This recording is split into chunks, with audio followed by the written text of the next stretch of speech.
In searching for this elusive final theory, string theory has now become the popular term. But what exactly is string theory? Well, that's a really good question. I think many physicists are asking themselves the same question, and we're not sure we know the answer. At its heart, string theory really caught on in the 1980s because it's based on this idea that at a fundamental scale, elementary particles are not point-like objects, but rather one-dimensional objects, things that act like strings. Why? Well, it turns out if you allow that to happen, what was discovered was that that theory produced something that looked very much like gravity. And that's what caught people's imagination. Because you see, for most of the 20th century and so far, 21st century, gravity in all other ways has defied quantum mechanics. We tried to take general relativity and merge it with quantum mechanics and we get nonsense. But here was a quantum mechanical theory of a vibrating string that looked like it had gravity in it. So you might have a quantum theory of gravity. And would it also produce the zoo of fundamental particles that experimentalists were finding? Well, that's what got people even more excited, because initially you had gravity, and that alone was enough to draw a lot of people's attention. But then as people explored it, well, it turns out that those strings vibrating are only consistent not in 4 dimensions, but it turns out in a lot more dimensions. They got it down to 10 dimensions. After starting with 26, got it down to 10.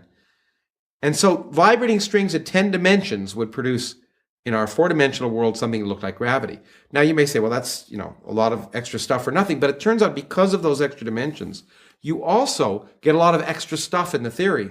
And you might also get not just gravity, but the other known forces in nature, and not just the forces, but the particles. Wow. It looked in 1984 like you might have what, as they called it, a theory of everything.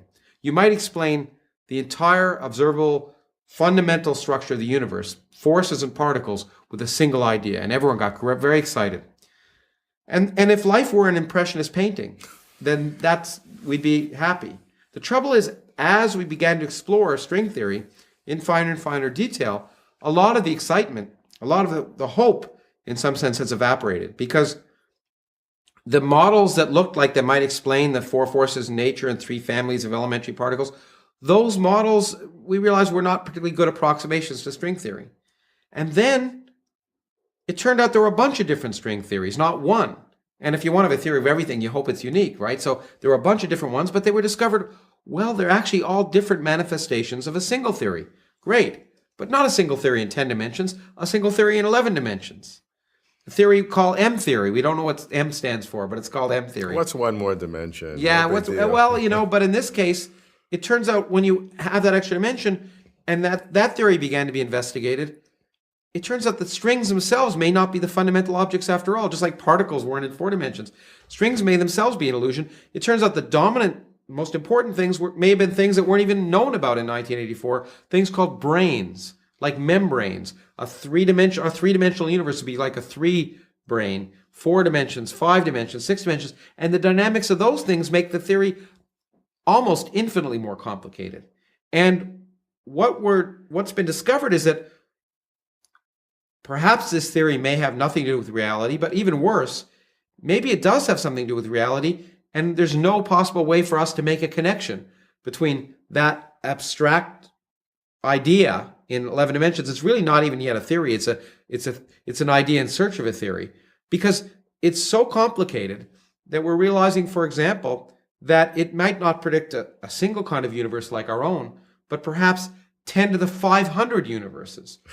And that can be viewed as a success or a failure depending upon how you're looking at it. If you can predict a universe that has any different properties you could ever measure, then that's like predicting nothing at all, right? Because if your theory is consistent with anything I can measure, then it's not falsifiable. It's more like philosophy than physics. If I can't prove it wrong, then I don't know if it's real. But that doesn't mean it's not real. That doesn't mean it's not real. The worst thing would be that if it's real and we couldn't prove it. Well, I don't know why. I don't think that's the worst thing. If it's real, even if you can't prove it, accept it. Well, how do you know it's real? I mean, maybe maybe instead of particles being made of strings, they're made of pink elephants. I mean, if you can't disprove the idea, then from a physics perspective, it's impotent. And if it's impotent, you ultimately end up throwing it out. I've said that string theory is the least successful great idea of the 20th century because it's been 30 years that it's been worked on by really smart people, thousands of them. And progress has been made, but we still haven't answered any fundamental physical questions about the universe. And we haven't shown that we can falsify it. But some string theorists have recently taken this idea of 10 to the 500 universes as a great success.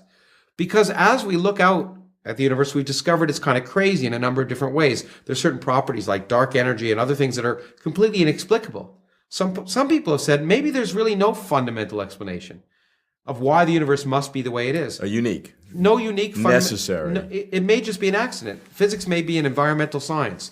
Our universe could be one of an infinite number of universes, in each one of which the laws of physics is different.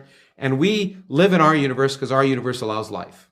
It's called the anthropic principle. Very controversial. It's very controversial and to some physicists very disgusting. But to string theorists, it seemed like the Holy Grail because it was a great resonance. Because here you had this theory that couldn't explain anything. And now you have this universe that may not be explainable. And the two work together very well because string theory has produced what they call the landscape. If there are 10 to the 500 universes, you have a natural landscape in which this idea of the anthropic principle can flourish. But the problem is, in some sense, you've gone from, instead of having a theory of everything, to a theory of anything, which some people would say is equivalent to having a theory of nothing. And we just don't know.